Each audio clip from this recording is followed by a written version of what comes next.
저는 이 단어를 이번에 알았어요. 마삼중. 네, 마삼중을 드디어 졸업하셨다고. 굉장히 악의적인 용어죠. 마이너스 왜냐면 3선 중진. 떨어지면 0선이지 왜 마이너스 3선입니까? 그러니까 이 자리에서 사실 저도 그때 개표 방송을 했었어요. 근데 상상 못했던 일이었어 갖고 깜짝 놀랐었는데 그 당시 상황을 한번 네. 직접 보면서 얘기를 하는 게 좋을 것 같아요. 화성 뭐가? 가봐요, 화성. 화성 보죠. 화성 가봐요. 사실 제가 아까 말씀 못 드린 게 이제 거의 당선이 됐다라는 얘기를 이제 여기 반영 안 됐지만 얘기를 제가 들었는데 대단하네요. 근데 여기 야. 몇 퍼센트? 이거 아직 외에 지금 52%인데? 이거 외에 뭐 다른 정보가 있다는 거죠, 그러니까. 그래서 지금 당선 소감을 1시 30분에 발표를 한다고 야. 합니다. 다른 뭔가가 있는 거네요, 지금. 네. 야, 이준석 대표는 진짜 드라마틱하네요. 대단합니다. 난 안 진짜 믿겨. 대단하다. 나도 안 믿겨. 안 믿겨. 야, 근데 진짜 불굴의 의지야. 왜냐면 정말 차이 많이 났었거든요, 여론조사에서는. 대단하죠. 추세선은 보였지만 네. 과연 그것을 극복할 수 있을까? 저 당시 우리가 개표할 때 저기 네이버 창이었는데 그 선관위 이제 발표되고 있는 거에서는 별로 개표가 별로 진행이 되기 전이었는데 1시 30분에 동탄 호수공원에서 뭐죠? 당선 소감을 발표하겠다. 그게 참 그때 당시에 많은 사람들이 뭐야 아직 발표도 안 됐는데 혼자 설레발 치는 거 아니야 이랬었거든요. 이게 보면은 이렇게 보시면 돼요. 동탄에도 여러 지역이 있고 한데 저희가 본투표함이 먼저 까지기 시작했거든요. 근데 이제 동탄 7동이라는 곳이 호수공원 주변이에요. 이 호수공원 주변이 원래는 보수 후보들에게 약간 무덤 같은 곳이었어요. 첫 번째, 두 번째 그 투표함을 까가지고 이제 저희 현장에 있는 개표 요원들이 보니까 저희도 그 결과를 송부받았는데 더블 스코어인 거예요. 네, 그래가지고 저희가 거기서 본투표에서 동탄 7동의 2개 투표소의 거를 결과를 받아봤는데 더블 스코어다. 그러면 저희가 다 추측이 가능하거든요. 그래서 이제 동탄 7동이 중간 정도 되고 동탄 8동, 9동이 이제 안 나오는 편이고 4동, 6동이 잘 나오는 편이거든요. 근데 7동이 딱 가운데였는데 우리 예상치보다 월등하게 많이 나온 거죠. 네, 본투표에서. 그래서 이 정도면은 사전 투표에서 웬만큼 뒤져도 이기겠다라는 판단이 첫 두 번째 투표함에서 저희는 생각이 좀 들었던 거예요. 근데 그래도 당선 소감을 발표하기는 사실 쉽지 않잖아요. 그래서 이제 저희가 발표할 때쯤에는 저희가 남은 투표함이 우리가 이길 수밖에 없는 투표함들만 남았을 때 그게 이제 동탄 4동과 동탄 6동의 투표함들이었거든요. 그래서 거기는 저희가 원래 7, 8, 9동에 비해서 우세 지역이었기 때문에 이 7, 8, 9동이 이렇게 7, 8, 9동에서 이긴 정도 나왔으면은 4, 6동에서 뒤집어지긴 어렵겠다 해가지고 저희가 그 언론사와의 협의를 통해 가지고 1시 반쯤에 이제 한 거거든요. 언론도 기사를 다음 날 아침 준비하기 위해서 좀 미리 멘트가 있어야 되니까. 그렇죠. 그래가지고 그렇게 준비한 거였고 사실 저도 이제 3당 후보 그러니까 주황색으로 이제 뛰어본다는 거는 처음 이제 해봤기 때문에 바른미래당 때 경험은 있지만은 이렇게 당선권에서 승부하는 3당 후보 안 해봐가지고 사실 그게 제일 궁금했어요. 보통 보수 계열 후보가 사전 투표가 안 나오고 그 민주당 쪽이 사전 투표 많이 나오거든요. 통념이죠 그게. 실제 그래 데이터가. 근데 저는 그럼 3당은 어떤 경향을 보일까 했는데 저는 보수 경향 후보처럼 나오더라고요. 사전 투표 잘 안 나왔어요. 그러니까 뒤집어 말하면은 저의 보수적 성향을 인지하고 수도권에서 민주당 65% 지역에 들어가 가지고 선거 치른 결과가 이렇게 나왔다는 거니까 개인기였다. 저도 약간 의외였던 거죠. 왜냐하면 한정민 후보와 제가 득한 표를 합치면은 거의 60%가 되거든요. 그럼 완전 뒤집힌 거잖아요. 그만큼 동탄 유권자가 공약이나 정책이나 이런 거를 세밀하게 들여다보고 투표하는 분들이다. 무섭죠, 이제 이러면. 그러기도 하고 사실 그러기 때문에 결국 이변의 주인공이라고 우리가 수식어를 같이 붙이게 되는 것 같아요. 아이고 진짜 이게 선거 4번째 나가서 이변의 주인공 되는 게 부끄러운 일인데. 선거 공신을 네. 3명만 좀 꼽는다면 누가 있을까요? 제가 보니까 저도 이제 정치 이제 취재를 많이 하면서 하다 보니까 이렇게 자기 식구들 잘 챙기는 사람이 큰 정치인 되는 것 같더라고요. 윤석열 대통령도 보면. 이번에는 사실 첫 번째로 꼽아야 될 거는 저를 동탄으로 가자라고 해서 동탄을 보여주고 또 동탄의 그런 문화나 이런 걸 잘 설명해준 우리 구형모 정무실장. 구형모. 네, 굉장히 역할이 컸죠. 왜냐하면 저도 원래 데이터나 이런 걸로 선거를 많이 보기 때문에 동탄 구형모 실장이 같이 가보기 전까지는 거기 그냥 민주당 65%를 이기는 데 아니야? 요 정도의 관점만 있었어요. 근데 가서 저희가 호수공원 한 바퀴 돌고 롯데백화점 한 바퀴 돌고 이러다 보니까 정성적인 것들이 보이기 시작하더라고요. 구형모도 본인이 거기 뛰고 싶었기도 했을 텐데. 그렇죠. 어. 그런데 본인의 선거를 확신하기 어려운 상황에서 이준석이면 이길 수 있다 이렇게 얘기를 하더라고요. 그래가지고 가봤는데 좀 느낌이 왔어요. 또 누가 있을까요? 그 다음엔 이번에 저희 당에 이제 비례 6번 공천 받았지만은 정말 자기 선거처럼 띄워준 이기인 후보. 예, 정말 이기인 후보가 역시 연대 응원단장 뭔가 다르다. 지난주에 김재섭 당선자도 네. 이기는 낙선으로 정의될 수 없는 사람이다라고 얘기를 했는데. 네, 진짜 유세면 유세. 제가 3번 떨어질 동안 3번 어쨌든 된 사람 아닙니까? 지방선거에서 바른미래당으로 막 2등하고 이렇게 당선됐으니까. 그래서 선거 이틀 전에 유세차를 타고 저희가 이제 사전 투표하는 날인가 그 전날인가 이렇게 유세차를 타고 도는데 제가 아무리 도는데 저도 선거 3번 치러봤지만은 이건 왠지 이기는 선거 같은데 동네 돌면은 너무 반응이 좋은데 왜 여론조사가 안 나올까 그랬더니만은 그때 저랑 같이 유세차 타고 돌다가 이건 무조건 이겨. 오 네. 마지막에 힘을 줬구나. 예, 그게 저희가 같이 나눴던 대화거든요. 유세차 위에서. 어. 근데 확실히 그런 어떤 저랑 같이 어쨌든 어려운 선거를 많이 치렀던 바른미래당 선거를 많이 치러봤던 사람들이 같이 하니까 구형모 이긴 구형모 이긴 전부 다 바른미래당 선거를 쳐서 이긴 사람들이거든요. 바른미래당 혁신위원들 아닙니까? 전부 다. 그러니까 지방선거에서 바른미래당으로 이겨본 사람들. 저는 그때 나가서 2등했지만은 27%로 어쨌든 저희 셋 다 바른미래당에서 어려운 걸 경험해본 사람들이기 때문에 개혁신당에서 저희가 흔들리지 않고 저희 하고 싶은 대로 할 수 있었던 거죠. 공신 3번째. 세 번째 어머님. 사실 이 1, 2, 3은 제가 음. 순위를 어떻게 매기가 힘든데 그냥 우리 동탄 지역에 우리 선거 사무장을 했던 아직까지는 정치인이 아니라 일반인이기 때문에 예, 저희 윤모 형님이 있습니다.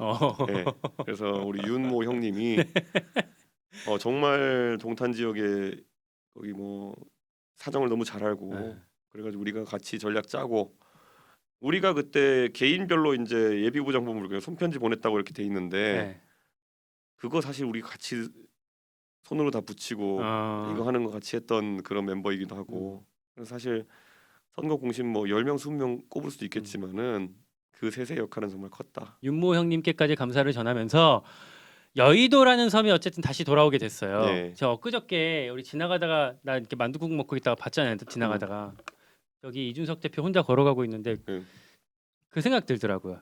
옛날에는 여의도 쳐다도 보기 싫다고 내가 만나자 그래도 여의도에서 안 만났었잖아요. 딴 데 가서 마포 가서 만나고 그랬었는데 와 이제는 여의도로 다시 돌아왔구나. 그러니까요. 여의도에 사실 글쎄요. 10몇 년 전에 제가 들어왔을 때 여의도의 느낌과 지금 많이 달라지기도 했고 개인적으로는 뭐 이번에 22대 의원님들은 만나서 또 교류해봐야 알겠지만은 제가 처음 이제 정치를 시작했을 때가 18대 19대 바뀌는 때였거든요. 근데 19대로 가면서 20대로 가면서 21대로 가면서 정치에 멋이 많이 사라졌다는 생각이 들었거든요. 네. 그때 18대 때 19대 때는 그래도 제가 속했던 보수 정당에 그래도 수도권 의원들 많아가지고 그때 뭐 이제 돌아가신 정두환 선배 이런 사람들 남원정 뭐 이런 느낌들이 있었죠. 정두환 선배 이런 사람들 용기 있게 싸우고 그런 거 하는 게 하나의 문화였고 그 멋을 보면서 정치를 봤는데 요즘은 보면은 누가 더 간신배인가 대결을 양당에서 하고 있는 것 같아가지고 제가 참 광역 디스를 합니다마는 22대는 얼마나 바뀔까. 근데 지금 공교롭게도 그 국민의힘에서 낙선자 모임 하고 있다 그러더라고요. 네, 오늘. 근데 제가 그거 관련해서 어떤 대화가 나오는지 하나도 지금 안 봤거든요. 뻔할 뻔짜로 무슨 얘기할지 제가 맞춰볼게요. 원외를 존중해라. 난 자리 달란 얘기예요. 원외 대표자를 뽑자라고 할 거예요. 네. 조직화해서. 네, 그래가지고 뭐 회의라도 나와야 되니까 할 거 없으니까 자기가 지역 관리 열심히 하겠다는 얘기 절대 안 해요. 여의도에 내 자리 만들어 달라는 얘기만 할 거예요. 그 다음에 낙선자를 대우하기 위해서 공기업에 갈 수 있게 당에 추천해 달라. 뭐 그런 것들이 물밑으로나 아니면 물 위로나 많이 나올 거예요. 근데 그게 저도 그 낙선자 대회라는 걸 사실 낙선자 대회까지 낙선자 모임이라는 걸 2번 가봤잖아요. 근데 그렇겠구나. 바른미래당 낙선한 건 뭐 그런 것도 없었으니까 다 비슷해요. 당을 어떻게 바꾸자라고 용기 있게 얘기하는 사람들이 많지 않아요. 지금도 그 꼴을 겪고도 그 대통령이 문제다라는 말을 하는 사람이 없잖아요. 수도권 당선자나 낙선자라 해서 뭐 다른가요? 영남 까기 정도 하겠죠. 영남 때문에 안 됐어. 영남은 또 발끈해가지고 왜 우리만 뭐라 그러냐? 우리가 뭐 당의 근본이다 이런 얘기하고 이제는 선거 지고 하는 레파토리도 너무 이제 그냥 AI가 쓸 수 있을 정도로까지 판박이라 가지고 그러니까 그게 이제 여의도에서 참 안타까운 그 문화가 돼버렸죠. 쓴소리가 잘 안 나오긴 하죠. 양당 공의. 그런 거죠. 그러니까 저는 아쉬워요. 개혁신당 얘기로 좀 이제 시작해 볼까 하는데 그 전에 지지율 대책회의 최다 출연자로 우리 제작진이 그러더라고요. 우리 상임 고문으로 임명해야 된다. 지지율 대책회의. 네, 뭐 앞으로도 많은 활약 부탁드리고 그렇습니다. 네. 개혁신당 얘기 들어갈게요. 네. 그럴 것 같아요. 저는 개혁신당이 캐스팅 보트를 줄 수도 있을 거다라는 얘기도 많았잖아요. 사실 출구조사 결과만으로 봐도 그렇고 만약에 국민의힘이 한 97석, 98석 하게 되면 개혁신당이 정말 그 뭐 개헌이나 탄핵 이럴 때 큰 역할을 할 수도 있다. 그러지 않아서 아쉽기도 할 것 같은데. 저는 뭐 사실 국회 내에서의 비중이나 역할이라고 하는 거는 개별 의원들의 역량이 달렸다 이렇게 봐요. 예전에 뭐 지금 정의당은 이제 의석이 없는 상태로 갔지만은 민주노동당이 처음 의석을 얻어가지고 17대인가 이제 진입했을 때, 18대인가 진입했을 때 그때 민주노동당도 교섭단체를 못 만들었지만 존재감은 장난 아니었거든요. 네. 근데 저는 저희가 세석이라 할지라도 충분히 그런 역할을 할 수 있다. 저는 그런 생각. 이번 선거 목표는 몇 석이었어요? 20석 하길 바랬죠. 교섭단체 꾸릴 수 있는 예, 정도. 예. 그렇게 되진 못했고, 근데 그러니까 한편으로는 이를테면 저는 그런 생각도 들었어요. 선거 끝나고 나서 어쨌든 아주 정말 기적적인 이제 승리를 이준석 천하람 거뒀기 때문에 너무 기뻤겠지만 한편으로는 낙선자들이 되게 많았는데 그 네. 사람들이 좀 마음에 걸리더라고요. 이를테면 이원욱, 조응천 다 네. 떨어졌는데 뭐랄까 그분들을 위한 뭔가 위로라든지 뭐 그런 것들을 또 나름대로 준비하고 있었을 것 같은데. 저희가 이제 식사 자리도 이제 갖고 이렇게 하면서 같이 역할을 이제 당내에서 어떻게 조정할지를 찾아보는데요. 저는 사실 삶에서 열심히 살면은 그 뭐랄까요?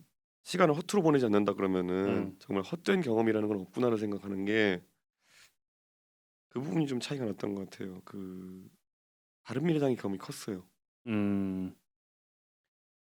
합당이라 이런 거 진행할 때도 이제 이낙연 총장 진행할 때도 제가 그 얘기를 참 많이 했거든요. 그 바른미래당 해보니까 민주당 출신의 사람과 그 보수 계열 사람이 함께 해가지고 당을 했을 때 결코 산술합으로 지지율이 안 나온다. 네. 그러니까 이준석이 노원구에 다시 출마하면은 결국에는 보수 정당 표를 갈라가지고 나오게 되는 거고, 아니 다른 지역에 예를 들어서 누가 나가면은 그 원래 있던 당의 표를 갈라 나오는 게 유권자가 그렇게 허술하지 않다. 실제로 안철수 의원이 했던 2016년에 초록색 국민의당도 그 호남표 아닙니까? 예. 그 호남표를 갈라간 거지. 그게 뭐 보수표를 그렇게 많이 가져갔다는 생각이 잘 안 들거든요. 그러니까 정치공학적인 연대가 계획대로 잘 되지는 않는다. 그래서 저는 투표율에 합당할 있어서. 때도 그거를 예고했어요. 예, 근데 저는 합당을 그럼 왜 했냐라고 저한테 물어보신다면은 지역구 출마자가 더 많아야 된다는 생각을 했어요. 이번에 결과적으로 이 개혁신당이 42명 정도 실제 후보 등록을 했거든요. 근데 새로운 미래랑 함께 했을 때 저는 한 최대 한 80명, 100명 정도까지도 출마자가 있을 수 있었다. 그럼 그거만으로 이제 당의 전체적인 뭐 기호도 그렇고 앞순번도 받을 거고 그런 게 동력이 생길 수 있다. 그게 현실적인 판단대로 했던 거죠 그때는. 예, 근데 굳이 말하자면 새로운 미래가 약간 간판에 비해 가지고 안에 그 출마자가 많지 않았어요. 네.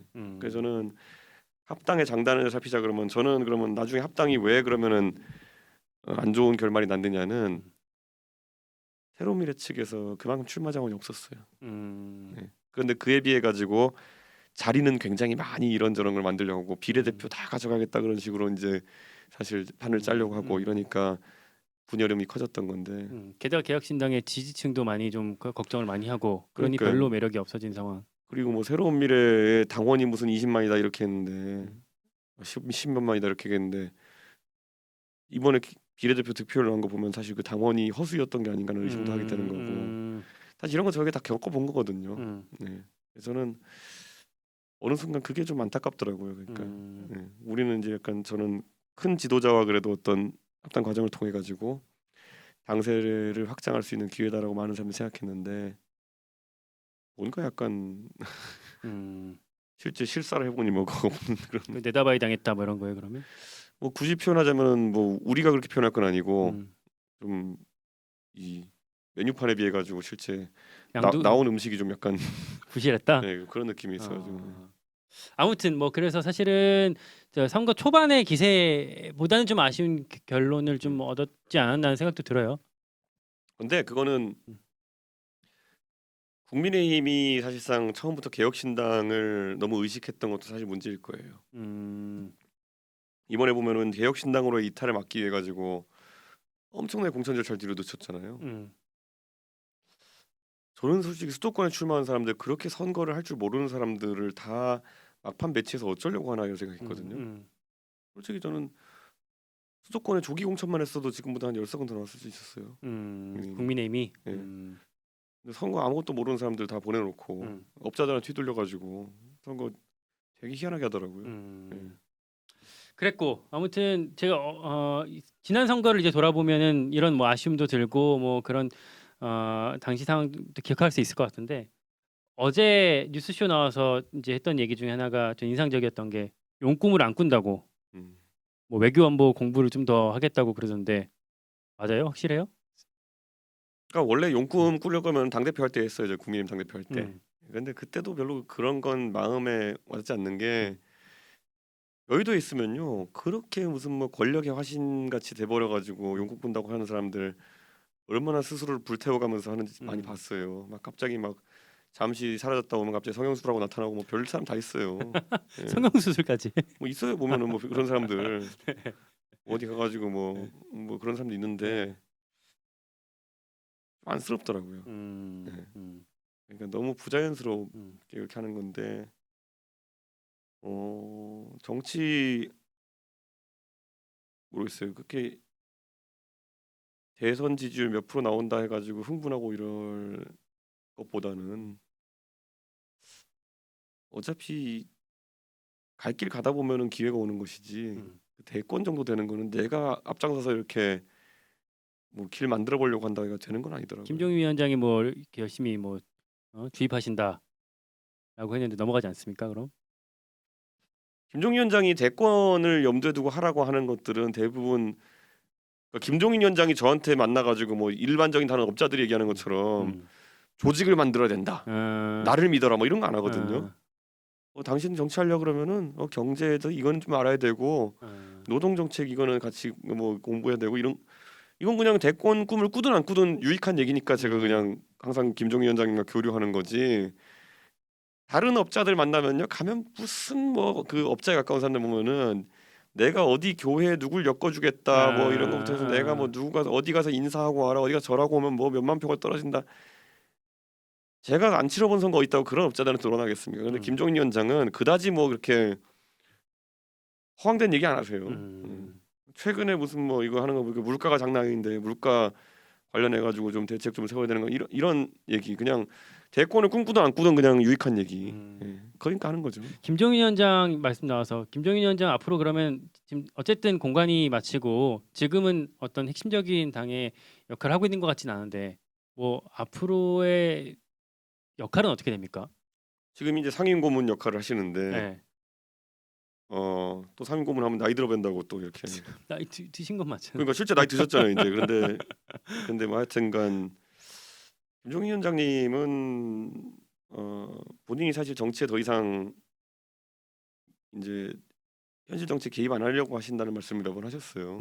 플레이어로서. 예. 어. 최근에 뵈니까 그 2027년까지는 역할 하시고 싶으시다고. 아 이준석을 별의 순간을 잡게 하는 데 있어서 내가 역할을 하시겠다. 아마 2029년쯤에도 하고 계실 것 같아요 역할을. 그러니까 내가 그건 본인한테 했던 말이야 김종인 위원장이 네, 근데 27년까지 내가 너를 그러니까 돕겠다라고 하는 건 저를 돕겠다는 표현 안 했고 네. 역할은 어쨌든 정치권에서 어떤 역할이나 이런 거는 2027년까지도 해야 되지 않을까라는 생각을 요즘 하신다고. 네. 근데 제 생각엔 2029년에도 하실 것 같고 2030년에도 하실 것 같은데 워낙 건강이 좋으시니까 김병희 위원장님이 더 최근에 뵈니까 더 좋아지신 것 같더라고요. 건강 이렇게. 진짜 좋으시니까 예. 어, 그래서 뭐 계속 역할하실 것 같아요. 오케이. 예.